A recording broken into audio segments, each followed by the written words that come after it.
My mother-in-law convinced my husband to put the house in her name for tax purposes. She smirked, knowing she could throw me out any time. She'd remind me I was just a guest in her home. The day she tried to evict me, I handed her a folder. Inside were documents that proved she'd made one very expensive mistake.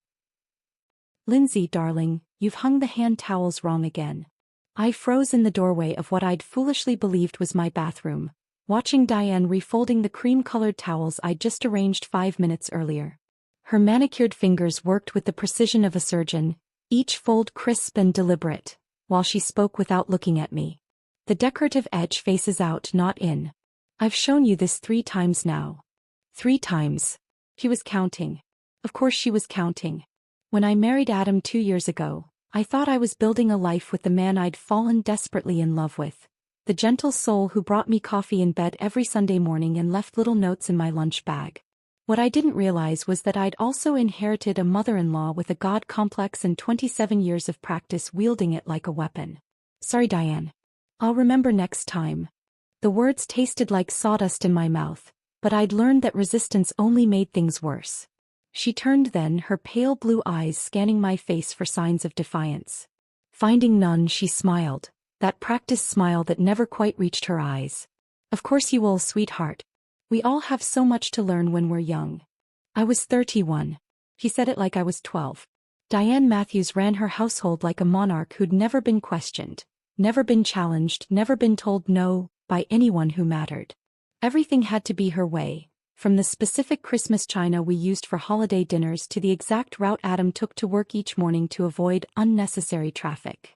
The morning Adam told me about the house transfer, I was standing in that same bathroom, brushing my teeth with the toothbrush she'd replaced because mine was the wrong brand for the holder.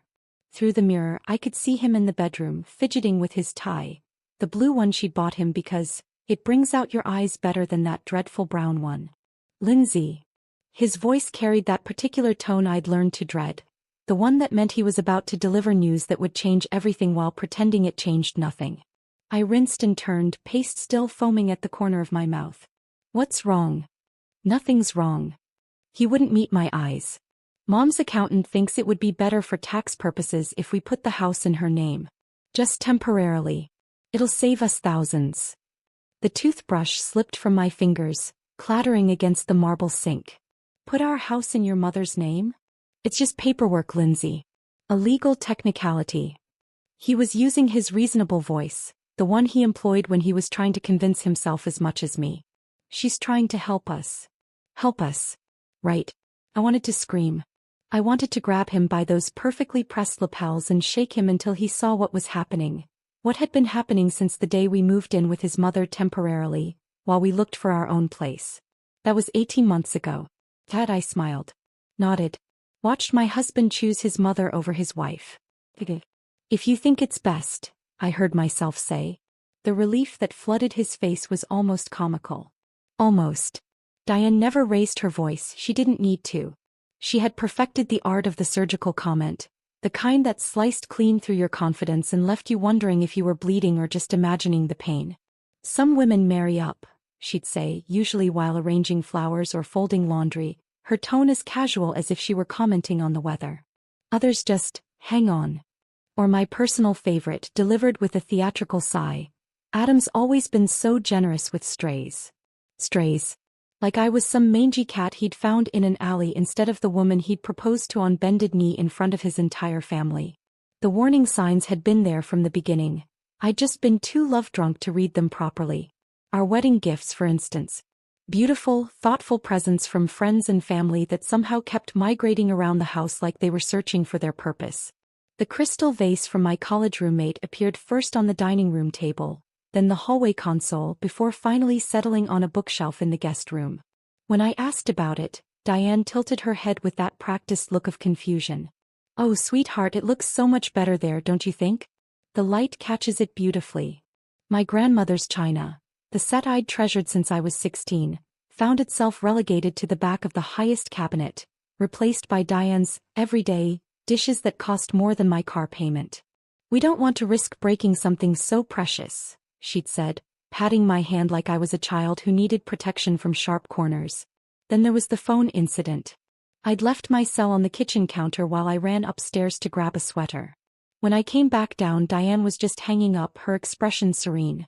"Who was that?" I asked. "Oh, just someone asking for Lindsay Matthews." I told them there was no one here by that name. My maiden name. She told my own sister there was no Lindsay Matthews at this number. "Diane, that was probably my sister calling about." "Well, how was I supposed to know?" "You should really tell people to ask for Lindsay Porter if they want to reach you." Porter. Her name. The name I was supposed to have taken completely, erasing every trace of who I'd been before Adam. But it was her habit of planning Adam's schedule that really got under my skin. She'd coordinate his work meetings, arrange his dentist appointments, even RSVP to social events on his behalf, all without consulting me. Then she'd act genuinely surprised when I mentioned having other plans. "Oh dear, I already told the Hendersons we'd be at their anniversary party Saturday night. You don't mind, do you? Adam loves their parties." Did Adam love their parties? I honestly couldn't tell anymore what Adam loved versus what Diane had decided he should love. The morning after the house transfer conversation, I stood in the kitchen. Her kitchen, as I was beginning to understand, making coffee with hands that shook slightly. Adam had already left for work, kissing my forehead absently while Diane watched from the breakfast nook like a hawk observing mice. "More coffee, Mom?" he'd asked, not waiting for an answer before refilling her cup. She'd smiled at him with genuine warmth, the kind of smile I was beginning to realize she saved exclusively for him. "Thank you, darling. You're such a good son." The emphasis on son was subtle but unmistakable. A reminder that he was hers first, mine second. After he left, we sat in silence for exactly 4 minutes, I counted, before she spoke. "You know, Lindsay, I hope you understand how much Adam loves this house. It's been in our family for 3 generations. Our family. Not including me, apparently. His great-grandfather built the foundation with his own hands. His grandfather added the second story. His father and I renovated the kitchen." She gestured around the gleaming space with its granite countertops and custom cabinets. "Every Matthews man has raised his children here." The implication hung in the air like smoke. Adam would raise his children here too, but would I be the one raising them with him? "It's a beautiful house," I managed. "Yes." She sipped her coffee, studying me over the rim. "I'm sure you'll take very good care of it while you're here." "While I'm here?" "Not while we live here, or while you're part of the family. While I'm here. Temporary, conditional, subject to change without notice." That was the moment I realized I was truly alone in this marriage.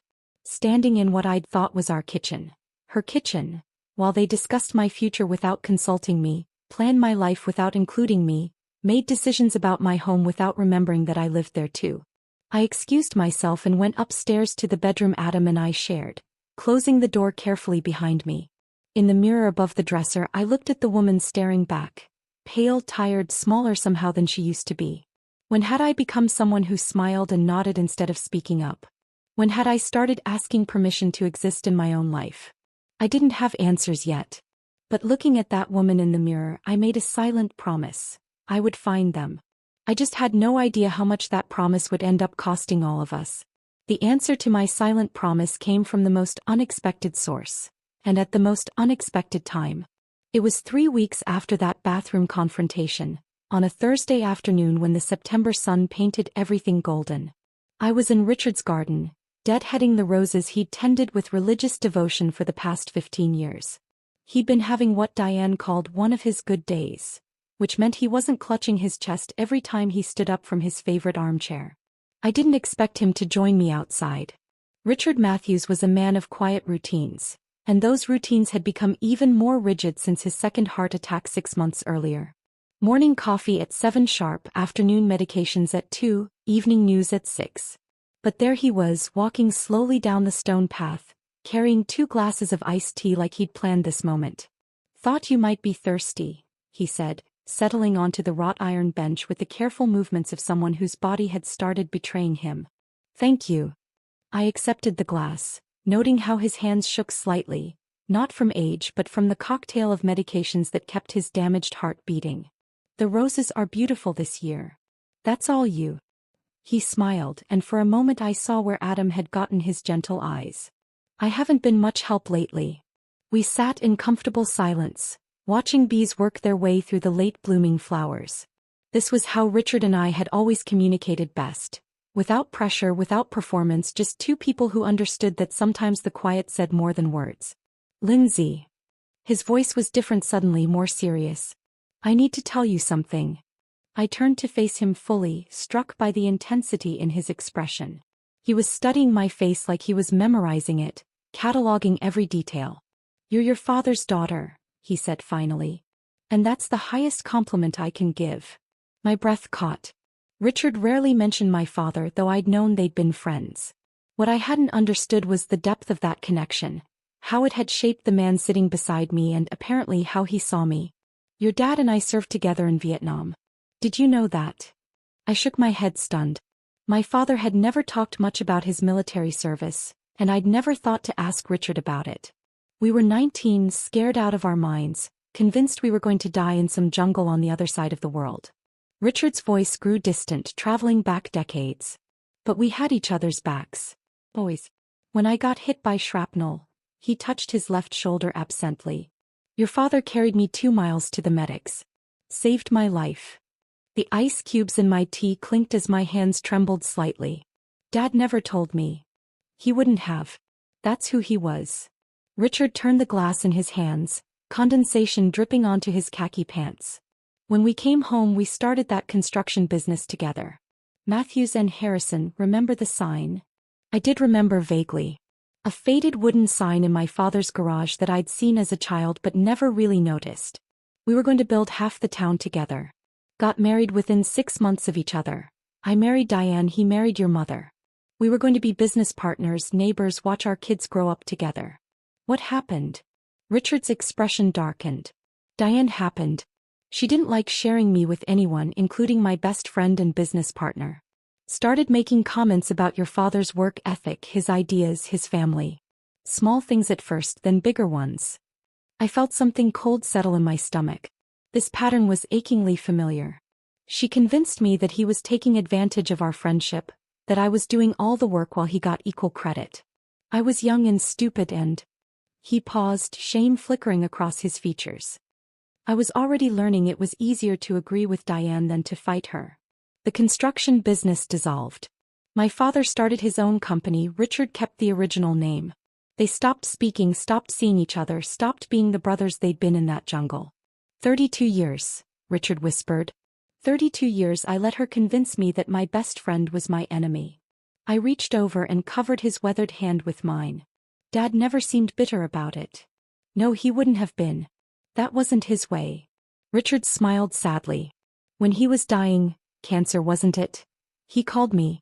First time we'd spoken in decades. My chest tightened. I remembered those final weeks, how my father had made mysterious phone calls from his hospital bed, conversations he'd claimed were just tying up loose ends. He didn't blame me for what happened. Said he understood how hard it was to stand up to her. But then he asked me something that's haunted me ever since. What? He asked me to watch out for you. Said you had his stubbornness but also his sense of justice. Said you'd need both with this family. Richard's voice broke slightly. He knew Lindsay. Even after all those years, he knew exactly what Diane was capable of. The garden blurred as tears filled my eyes. My father had seen this coming, had known I'd need protection in ways I couldn't even imagine yet. I promised him I would, Richard continued. But I didn't know how or when or even if you'd need it. You seemed so happy when you and Adam got engaged. So sure of yourself. I was. The words felt hollow now. I thought I was marrying into a family, not a battlefield. Richard was quiet for a long moment, watching a cardinal land on the bird feeder near the fence. When he spoke again, his voice was firmer, more resolved. She's going to try to push you out, you know. It's what she does. She can't stand competition for Adam's attention, and she certainly can't stand the thought of sharing control of this family. The house transfer is just the beginning. He turned to face me fully. Lindsay, I need you to listen carefully. I've been making some arrangements. Legal arrangements. Just in case. My heart began racing. What kind of arrangements? The kind your father would have made if he'd lived to see this. Richard reached into his shirt pocket and pulled out a business card. Harold Brennan. He's been my attorney for 20 years and Diane doesn't know about half the work he does for me. I stared at the card, cream-colored, simple with just a name and phone number. I've been asking you about your career goals, your dreams because I needed to understand who you really are beyond what Diane sees. And what I see is exactly what your father predicted. Someone with backbone who just needs to remember she has it. The pieces began clicking together. The conversations we'd been having over the past few months, Richard's sudden interest in my thoughts about the future, the way he'd grown increasingly quiet during Diane's monologues at dinner. You've been planning something. I've been planning everything. His smile was grim but determined. Your father asked me to protect you and I failed him once already by letting Diane destroy our friendship. I won't fail him again. A breeze rustled through the roses, carrying the scent of autumn and change. Richard stood slowly, using the bench arm for support. Harold's expecting your call. Not today, not tomorrow, but when the time comes and you'll know when that is, call him. Tell him Richard sent you and tell him it's time to open the package. What package? But Richard was already walking back toward the house, moving with more purpose than I'd seen from him in months. Richard, wait. He paused at the garden gate, looking back at me with an expression I'd never seen before. Not the gentle, defeated man who'd learned to bend to his wife's will, but someone harder, more resolute. She thinks she's won, Lindsay. She thinks she's finally gotten everything she wanted. The house, Adam's complete loyalty, and you under her thumb. His smile was sharp as broken glass. She has no idea what's coming. That night, I lay awake staring at the business card I'd hidden in my jewelry box. Harold Brennan. A name I'd never heard before, representing possibilities I couldn't yet imagine. What I didn't know then was that Richard Matthews had been planning his final act of rebellion for months. A rebellion 32 years in the making, designed to honor a friendship Diane had destroyed and protect a daughter-in-law she was determined to break. I thought it was a kind goodbye from a man who'd always treated me like the daughter he never had. I had no idea it was the beginning of my safety net, or that the gentle, quiet man everyone underestimated was about to prove he'd been playing a much longer game than anyone realized. Richard's funeral was held on a Tuesday in October, under gray skies that seemed fitting for the somber occasion. The service was small, dignified, exactly what he would have wanted. I stood between Adam and Diane at the graveside, watching them lower the man who'd become my unexpected ally into the ground, and felt a profound loneliness settle over me like a shroud. Diane played the grieving widow perfectly. Black dress, modest heels, tissues dabbed delicately at her eyes at precisely the right moments. She accepted condolences with gracious nods and spoke in hushed tones about Richard's peaceful passing, and how blessed they'd been to have so many years together. I said nothing about our conversation in the garden. The business card Harold Brennan had given me remained hidden in my jewelry box, waiting. It didn't take long after the funeral for Diane to show her full hand. 6 weeks to be exact. Just long enough for the sympathy casseroles to stop arriving and the concerned phone calls from relatives to taper off. The transformation was subtle at first. She began referring to my house instead of our house in casual conversation. When her sister called to check on how she was adjusting to widowhood, I overheard Diane say, "Oh, I'm managing fine in my own space. It's actually quite liberating." My own space. Like I wasn't sitting 10 feet away, folding laundry in what she now considered her living room. Then came the bridge club. Diane had always hosted her Tuesday afternoon bridge games, but after Richard's death, they took on a different tone. Where once she'd introduced me as Adam's wife, Lindsay, I became Adam's wife who stays at home. Never by name, always by function, always with a slight emphasis that made it sound temporary. "Oh, this is Adam's wife," she'd say when Mrs. Henderson or Mrs. Chin asked about me. "She keeps herself busy around the house." Keeps herself busy. Like I was a pet with hobbies rather than a grown woman with a college degree and a career I'd put on hold to help care for Richard during his illness. The morning everything changed started like any other. Adam was rushing around the bedroom, packing for what Diane had termed an important business conference in Denver. I'd watched her plant the idea weeks earlier during one of their morning coffee chats. "You know, darling, that Morrison account would really benefit from some face-to-face attention. Didn't you say they were having their quarterly meeting next month?" Adam had looked surprised. "I hadn't really thought about attending in person. It's a week-long conference." "Oh, but think of the impression it would make. Your dedication, your commitment to client relationships." She'd reached across to pat his hand. I think it's exactly what your career needs right now. By the end of that conversation, Adam was convinced the Denver trip had been his idea. Now, watching him fold shirts with the distracted efficiency of someone whose mind was already elsewhere, I felt a chill that had nothing to do with the October morning. You sure you'll be okay here with Mom? He asked, not really looking at me as he zipped up his garment bag. We'll be fine, I said, though something in my chest was screaming that we absolutely would not be fine. He kissed my forehead, a habit that had once felt loving but now seemed perfunctory, and headed downstairs. I heard him exchange goodbye pleasantries with Diane, heard the front door close, heard his car pull out of the driveway. The house fell silent except for the tick of the grandfather clock in the hallway. I stayed upstairs for as long as I could, reorganizing my closet, cleaning the bathroom, anything to avoid going downstairs and facing whatever Diane had planned. But eventually the need for coffee drove me to the kitchen. He was waiting for me. Not obviously waiting. Diane was too clever for that. She was sitting at the breakfast table with her own cup of coffee and the morning newspaper spread out before her, the picture of casual normalcy. But there was something in her posture, something in the way she looked up when I entered, that told me this moment had been choreographed. Good morning, Lindsay. Sleep well. Fine, thank you. I moved to the coffee maker, hyper-aware of her eyes tracking my movements. I'm glad Adam made it off on time. That Morrison account is so important to his future. I poured coffee into my mug, the plain white one she'd relegated me to after deciding my favorite ceramic cup didn't match the kitchen aesthetic. Yes, I'm sure he'll do well. The silence stretched between us, thick with unspoken tension. I could feel something building, like the pressure before a thunderstorm. When I finally turned around, Diane was watching me with that practiced smile, the one that never reached her eyes. Why don't you sit down, dear? There's something we need to discuss. The coffee turned to ash in my mouth. I sat across from her at the table where I'd eaten hundreds of meals, trying to read the expression on her face. She folded the newspaper with deliberate precision, creating a neat rectangle beside her coffee cup. I've been doing a lot of thinking since Richard passed, she began, her voice conversational, almost friendly. About the future, about what I want my life to look like going forward. My hands wrapped around the coffee mug, absorbing its warmth. I've realized that I'm ready to reclaim my independence. This house has always been my sanctuary, and I think it's time I enjoyed it on my own terms again. He paused, waiting for me to respond. When I didn't, that smile grew wider, more confident. I need you out by the weekend. The words hit me like a physical blow, even though some part of me had been expecting them for weeks. The coffee mug trembled slightly in my grip. Excuse me. I've already contacted a moving company. They're very professional. They'll be here Saturday morning to help you pack your things.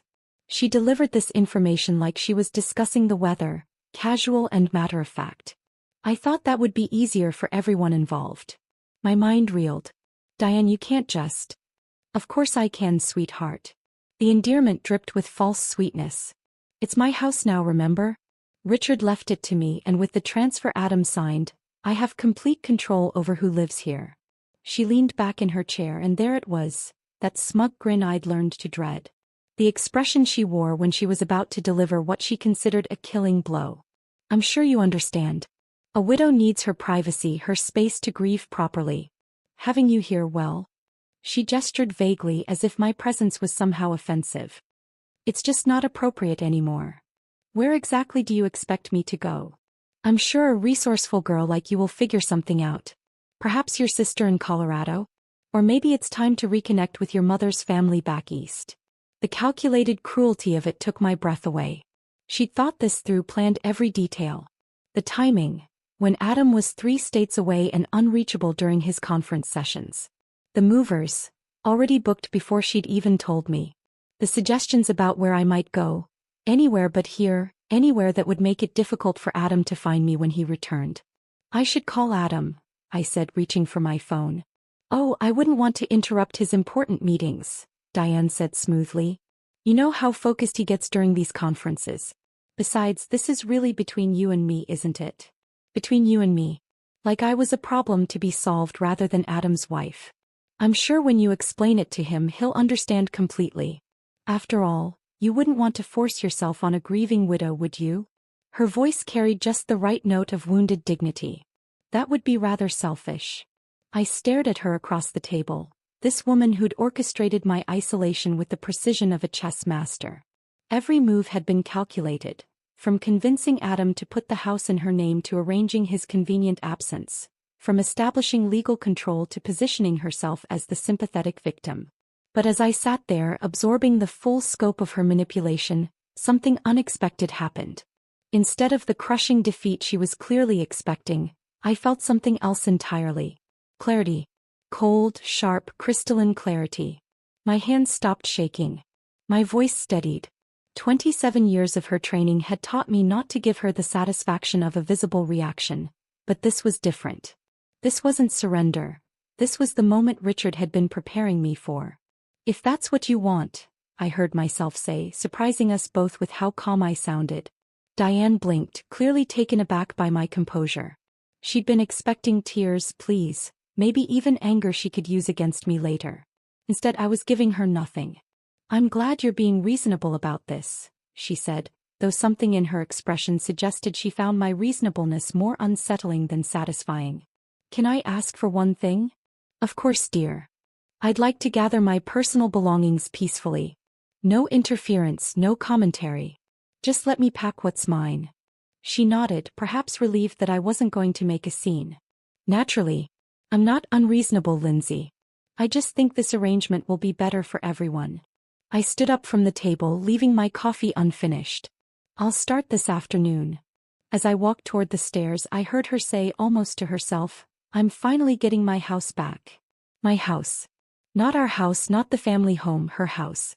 What Diane didn't know, what she couldn't possibly know, was that I was about to make one phone call that would change everything. Harold Brennan was expecting to hear from me. And Richard Matthews was about to have the last word after all.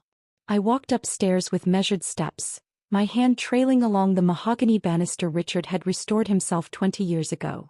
Each step felt deliberate, purposeful, like I was climbing toward something instead of away from it. The bedroom Adam and I shared had never really felt like mine. Even after 2 years of marriage, it still carried the ghost of his childhood, high school trophies on the dresser, a framed photo of him and Diane at his college graduation prominently displayed on the nightstand. My belongings had always seemed like visitors in this space, tolerated but not truly welcome. I opened the walk-in closet and pushed past the winter coats Diane had insisted I store in the back because darker colors create visual clutter. Behind them, exactly where I'd hidden it 3 days after Richard's death, was the small fireproof box I'd purchased with cash from the hardware store downtown. The combination was my father's birthday, something Richard had suggested with a knowing smile when he'd given me the folder. "Your dad would appreciate the symbolism," he'd said. Inside the box, beneath my passport and birth certificate, lay the simple black folder that had been waiting for this exact moment. I remembered the afternoon Richard had pressed it into my hands, just 3 days before his final heart attack. He'd looked frielier than usual, his skin gray with exhaustion, but his eyes had been sharp and determined. "Only if she tries to hurt you, Lindsay. Only then," he'd whispered, glancing toward the house where Diane was preparing his afternoon medications. "Promise me you'll wait for the right moment." I'd promised, not fully understanding what I was agreeing to protect. Now, holding the folder in my hands, I felt the weight of his final gift, not just the documents inside, but the trust he'd placed in me to use them wisely. I walked back downstairs, my footsteps echoing in the sudden quiet of the house. Diane was still in the kitchen, probably savoring her victory, already mentally rearranging the furniture to erase any trace of my presence. She looked up when I appeared in the doorway, folder in hand. For just a moment, something flickered across her face, curiosity, maybe even concern, but it was quickly replaced by her practiced composure. "Decided to be dramatic about this, have we?" she said, though her voice carried less confidence than her words suggested. I didn't respond. Instead, I walked to the granite island she'd spent thousands renovating 2 years ago, the same island where she'd served me my final ultimatum. I set the folder down gently, my fingers lingering on its edge. "You should probably look this over before you toss me out," I said, my voice steady as glass. Diane's perfectly plucked eyebrows drew together. "What kind of game are you playing, Lindsay?" "No game." I stepped back, crossing my arms. "Just some light reading." She stared at the folder like it might contain something dangerous. Which I supposed it did. I don't have time for whatever theatrical nonsense this is supposed to be. Make time. Something in my tone must have gotten through to her because she reached for the folder with the tentative movements of someone approaching a sleeping snake. Her manicured fingers, always perfectly maintained even in widowhood, hesitated at the edge. Richard asked me to give this to you, I lied smoothly. Consider it his final gift. That got her attention. Diane had always been sensitive about Richard's final wishes, perhaps because she suspected he'd seen through her more clearly than he'd ever let on. She opened the folder with the careful precision she applied to everything in her life. The first document was a legal agreement, typed on cream-colored letterhead from Harold Brennan's law office. I watched her eyes scan the opening paragraph, then freeze. Her lips moved slightly as she read, as if she couldn't quite believe the words in front of her. This is... She started, then stopped. Started again. This can't be legal. Trust agreement executed 2 months before Richard's death, I said conversationally. Giving me 44% ownership of all real estate and business holdings, including this house, the rental properties on Elm Street, and that little commercial building downtown where the florist and the insurance office rent space.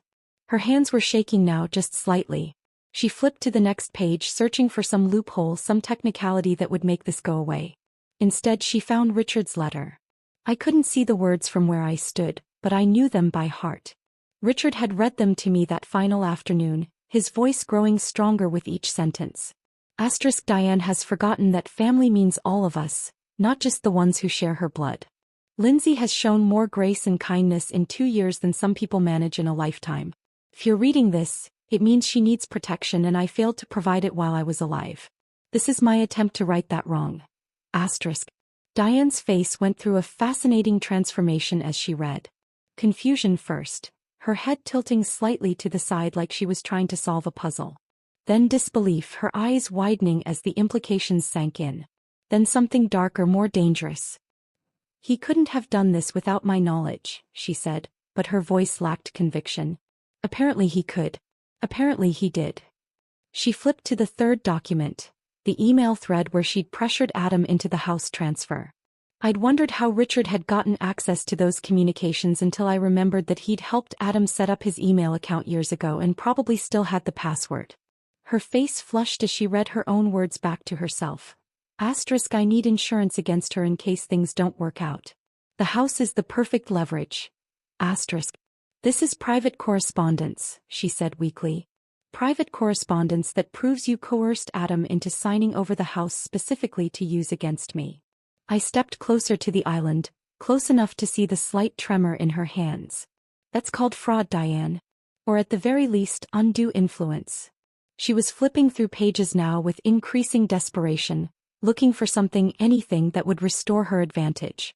Instead, she found the transcript of her phone conversation with her sister Margaret, the one Richard had recorded from the extension in his study. I'm finally going to get rid of that little gold digger. Once Adam's in Denver, I'll give her the boot.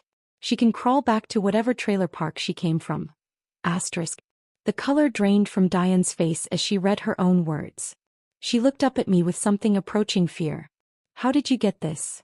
Richard was more observant than you gave him credit for. I leaned against the counter, feeling strangely calm. Turns out he'd been documenting your behavior for months. The recordings, the emails, even photos of you going through my personal belongings when you thought no one was watching. That last part was a bluff. There were no photos, but Diane's guilty flinch told me I'd hit close to home. You can't prove any of this holds up in court, she said, but she was grasping now. Maybe not all of it. But the trust agreement? That's ironclad. Richard made sure of that. I pulled out my phone and showed her Harold Brennan's contact information. I called his attorney this morning. Fascinating conversation. Diane stared at the phone screen like it was showing her own death warrant. Turns out Richard had been planning this for a while. Ever since you convinced Adam to put the house in your name, actually. He knew exactly what you were trying to do and he made sure you couldn't do it. She sank into one of the kitchen chairs, the folder clutched in her hands like a life preserver that had turned out to be an anchor. This ruins everything, she whispered. No, I corrected gently. This ruins your plan to destroy me. There's a difference. For the first time since I'd known her, Diane Matthews looked genuinely defeated. The mask of composed superiority had slipped completely, revealing something smaller and more frightened underneath. "What do you want?" she asked. It was a fair question. What did I want? Revenge would have been satisfying, but as I looked at this woman who'd tried so hard to erase me, I realized I wanted something much simpler. "I want you to understand that you don't get to decide who belongs in this family," I said. "Richard already made that decision. And apparently he chose me." The kitchen fell silent except for the tick of that grandfather clock and the soft rustle of papers as Diane's hands continued to shake. Outside, storm clouds were gathering and I could smell rain in the air. The reckoning Richard had promised was finally here. The storm clouds that had been gathering finally broke open, sending sheets of rain against the kitchen windows. Thunder rolled across the sky like an ominous soundtrack to Diane's unraveling composure. She stared at the folder for another long moment before reaching for her phone with trembling fingers. The device slipped twice before she managed to unlock it, her usually precise movements clumsy with shock. "I need to speak with James immediately," she said when someone answered. Her voice cracked on the word immediately, the first time I'd ever heard Diane Matthews sound anything less than completely in control. I walked to the tea kettle more for something to do than because I wanted tea. The familiar ritual of filling it with water, setting it on the burner, gave me time to process what was happening. 27 years of Diane's psychological warfare, and she'd just been checkmated by her own husband. "James, it's Diane Matthews. I need you to look at something immediately. No, it can't wait until Monday. Because my dead husband apparently executed a trust agreement that gives my daughter-in-law 44% of everything I own." Her voice rose with each word, the careful modulation she'd perfected over decades finally cracking. I could hear a man's voice on the other end, calm and professional, asking questions she clearly didn't want to answer. "I don't know when he did it. I don't know how he did it. That's what I'm paying you to figure out." The kettle began to whistle, a sharp, insistent sound that cut through the tension. I turned off the burner and prepared 2 cups of tea, Earl Grey for me, chamomile for her. Muscle memory even in crisis. Even in the middle of a war, some courtesies persisted. I set the chamomile in front of Diane just as she was saying, "Fine. Bring the documents.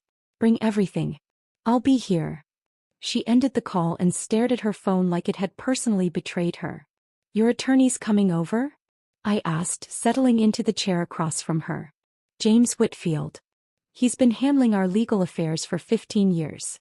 She picked up the teacup with both hands to stop the trembling. "He helped me with the house transfer. He should have known about this. This conspiracy." Conspiracy. Interesting word choice. "Maybe Richard used a different attorney for the trust," I suggested mildly. "Richard didn't use attorneys without telling me. We discussed everything." But even as she said it, doubt crept into her voice. "We always discussed everything." The first crack in her certainty. I filed it away. We sat in uncomfortable silence for the next hour, rain drumming against the windows while Diane alternated between staring at the documents and glaring at me like I'd personally orchestrated Richard's rebellion from beyond the grave. When the doorbell rang, she practically leaped from her chair. James Whitfield looked exactly like central casting would order for expensive attorney. Silver hair, expensive suit, briefcase that probably cost more than most people's monthly rent. He was also, I noticed immediately, deeply uncomfortable. "Diane." He kissed her cheek with the practiced familiarity of long association. His eyes found mine across the room. "Mrs. Matthews." "This is Lindsay," Diane said curtly. "The one Richard apparently decided to enrich at my expense." "Yes." Whitfield's discomfort deepened. "I've had a chance to review the documents you described over the phone. And..." He set his briefcase on the kitchen island, popped it open with sharp clicks. "I'm afraid they're legitimate." The word, legitimate, hit Diane like a physical blow. She actually swayed on her feet. "That's impossible. Richard couldn't have executed a trust of this magnitude without my knowledge. We shared everything." "Apparently not everything." Whitfield pulled out a thick folder of his own. "I did some investigating after your call. Richard retained Harold Brennan approximately 6 months ago for what Brennan described as estate planning matters. 6 months ago. Right around the time Adam and I had signed the house transfer papers." "Brennan." Diane's voice was hollow. "I've never heard of him." He's quite reputable. Specializes in complex estate structures and... Whitfield paused delicately. Family protection strategies. Family protection strategies. I almost smiled at the euphemism. The trust is ironclad, Diane. Richard clearly had competent counsel and everything was executed properly. Witnesses, notarization, proper filing, it's all there. But surely there's something we can do. A challenge based on diminished capacity or undue influence or... I wouldn't recommend that path. Whitfield's tone turned grave. The trust contains a no-contest clause. Anyone who challenges it forfeits their entire share. Richard was thorough. Diane sank back into her chair, the fight draining out of her like air from a punctured balloon. What does this mean practically speaking? She asked.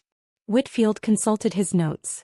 It means Mrs. Matthews, Lindsay, owns 44% of all real estate and business assets that were part of Richard's estate.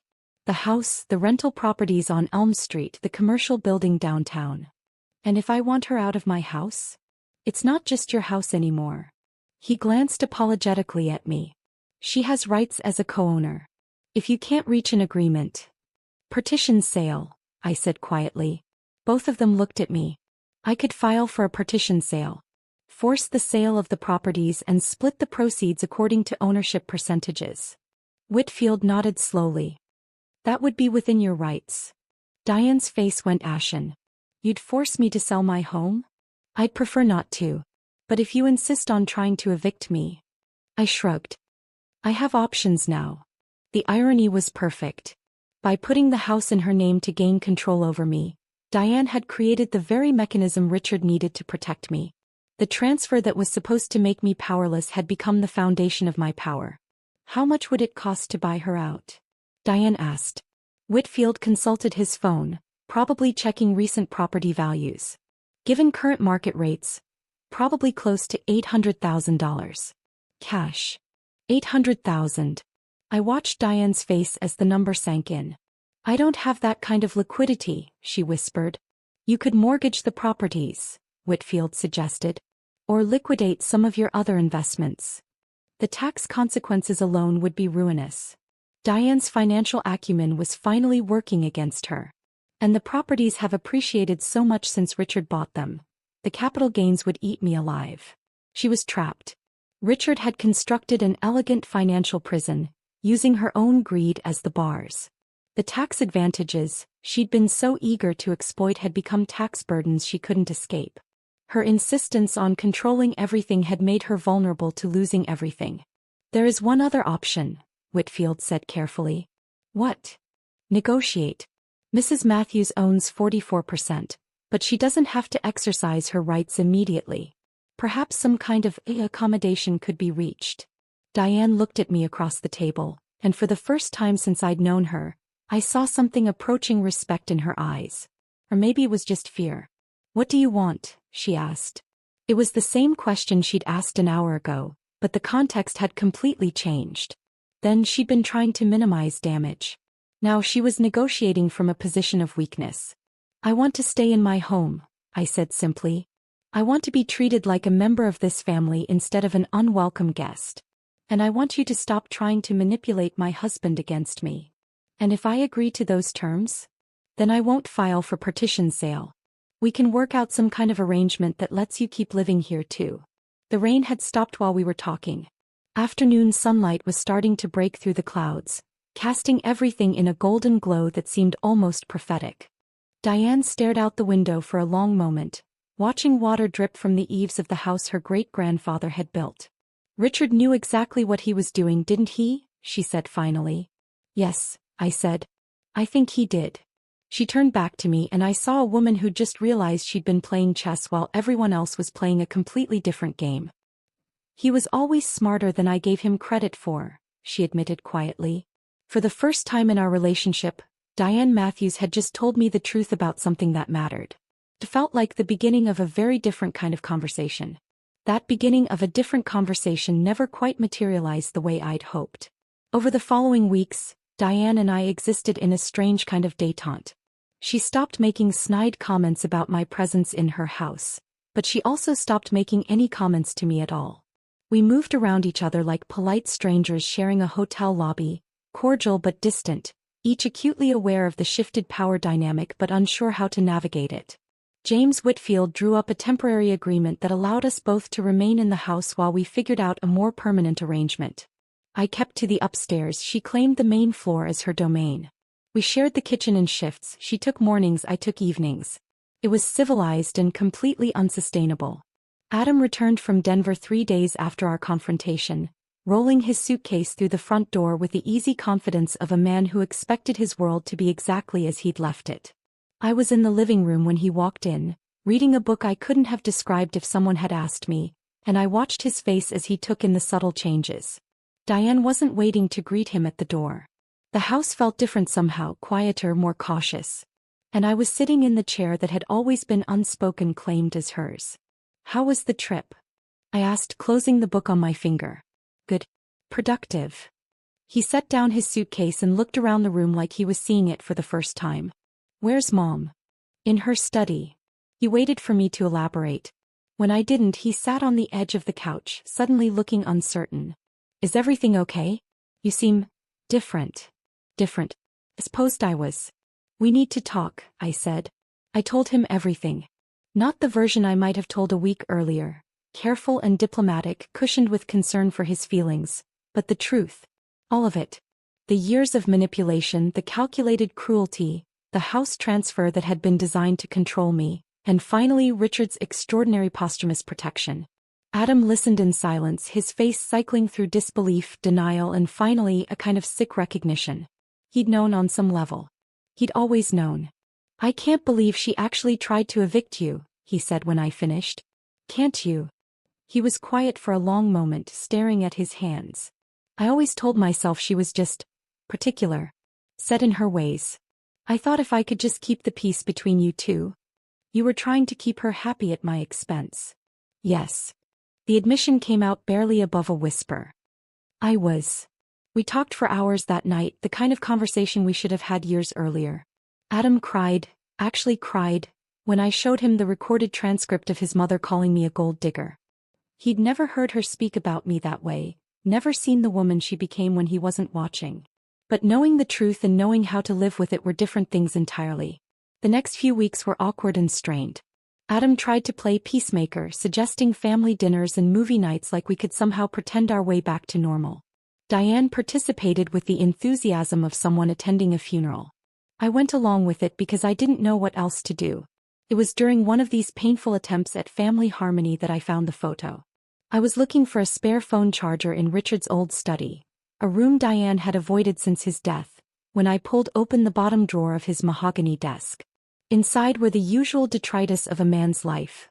Old business cards, reading glasses with scratched lenses, a small stack of photographs held together with a rubber band. Most of the photos were what you'd expect. Family gatherings, holiday celebrations, Adam's graduation from college. But near the bottom of the stack was one I'd never seen before. It was from my wedding day, but not one of the formal shots the photographer had taken. This was candid, unposed. Richard and me standing together during the reception, both of us laughing at something just out of frame. His arm was around my shoulders in a gesture that was purely paternal, protective. We looked like what we'd become, a father and the daughter he'd chosen. I turned the photo over and found Richard's careful handwriting on the back, in the blue ink he'd always preferred. Asterisk, she earned the Matthews name, Diane. You never did. Asterisk. I stared at those words for a long time, sitting in his leather chair that still smelled faintly of his cologne. This wasn't a message he'd written for me to find. This was a message he'd written for her. A final judgment from the man who'd spent 32 years watching her transform love into control, family into battlefield. That evening I made a decision. I found Diane in the kitchen, preparing her usual solitary dinner of grilled chicken and steamed vegetables. She looked up when I entered, her expression guarded. "I'm leaving," I told her. Something flickered across her face. Relief, maybe, or possibly regret. "Where will you go?" "I'm buying a condo downtown. Near the park." I'd made the offer that afternoon, using the equity from my share of the house as collateral. "I'll be out by the weekend." She nodded slowly. "And the arrangement?" "The legal situation. I'll sign whatever James draws up." You can buy me out over time, reasonable payments. I'm not interested in forcing a sale anymore. Why? The question seemed to surprise her as much as it surprised me. I thought about Richard's photo, about the years of small kindnesses he'd shown me, about the way he'd protected me even in death. Because Richard wouldn't have wanted me to destroy his family, even to save myself. He would have wanted me to be better than that. I placed the envelope containing the photograph on the counter between us. This is for you. From him. Diane stared at the envelope like it might bite her. When she finally opened it and saw the photo, her face went through the same transformation I'd witnessed weeks earlier. But this time, there was something else mixed in with the shock. Something that looked almost like shame.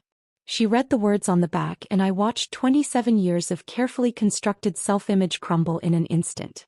Not the family matriarch she'd styled herself as, but a woman who'd confused control with love for so long she'd forgotten the difference. He really did see everything, didn't he? She whispered. Yes. I think he did. She looked up at me then, and for the first time since I'd known her, I saw the woman she might have been without all the armor. Smaller, more frightened, but also more human. I'm sorry, she said. I'm sorry for all of it. I wanted to tell her it was okay, that we could start over, that forgiveness was possible. But some things couldn't be undone with apologies, no matter how sincere they seemed.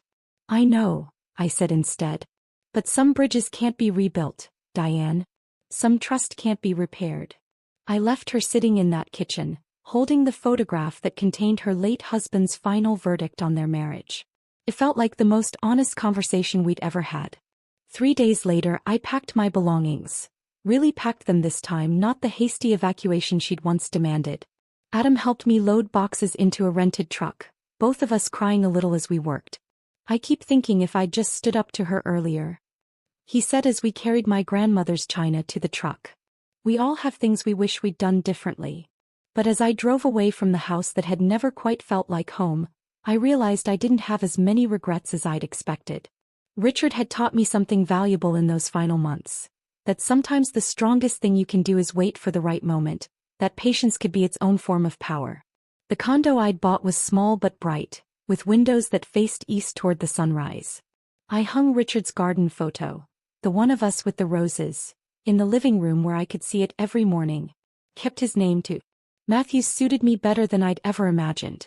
And somewhere in whatever place fathers go when their work on earth is done, I believed Richard Matthews was finally at peace, knowing he'd kept his promise to watch over me after all. Spring arrived early that year, and with it came an unexpected phone call. Lindsay? It's Adam. I paused in my morning routine. Coffee brewing, NPR murmuring from the kitchen radio, sunlight streaming through windows that were finally, truly mine. We'd spoken exactly twice since the divorce papers were signed, both conversations awkward and brief. How are you? I asked, settling into the chair by my east-facing window. Good. Better, actually. I wanted you to know, Mom's selling the house. That surprised me. Really? She says it's too big for one person. Too many ghosts. He was quiet for a moment.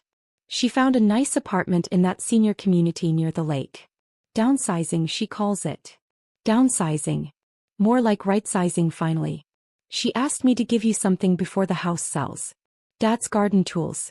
She thought you'd want them. My throat tightened unexpectedly. Richard's tools. The ones he'd used to tend those roses, to teach me that beautiful things required patience and care. I'd like that very much. We arranged to meet at a coffee shop downtown, neutral territory for two people learning to be friends after failing to be married. Adam looked better than I'd seen him in years. Lighter somehow, like he'd been carrying weight he hadn't realized. I've been seeing someone, he said as we sat with our drinks. A therapist. Trying to understand how I let things get so bad. That's good, Adam. Really. She says I have to stop trying to fix everyone else's problems and start fixing my own. He smiled ruefully. Apparently I have commitment issues with my own happiness. It was the most self-aware thing I'd ever heard him say. For what it's worth, I said, you're a good man who got caught between two strong women. That's not entirely your fault. Maybe. But choosing sides instead of choosing truth, that was my fault. We talked for an hour, easy conversation between two people who'd finally stopped trying to force something that wasn't meant to be. When we hugged goodbye in the parking lot, it felt like forgiveness. Not just his for me or mine for him, but both of us forgiving the people we'd been when we didn't know better. That evening, I planted Richard's rose bushes in the small garden behind my condo. The previous owner had left raised beds that were perfect for them, almost like he'd known they were coming. As I worked the soil with Richard's well-worn spade, I thought about the woman I'd been 18 months ago, so eager to belong somewhere that I'd forgotten I already belonged to myself. I thought about Diane, learning to live in a space sized for one person instead of an empire. I thought about Adam, finally brave enough to look at his own reflection instead of just his mother's approval. Mostly, though, I thought about Richard and the quiet revolution he'd orchestrated from beyond the grave. Not with anger or vengeance, but with the patient certainty that truth, given enough time, always finds its way to the surface. The roses would bloom again this summer. Different soil, different light, but the same essential beauty. Some things once planted with love never really die. They just find new places to grow.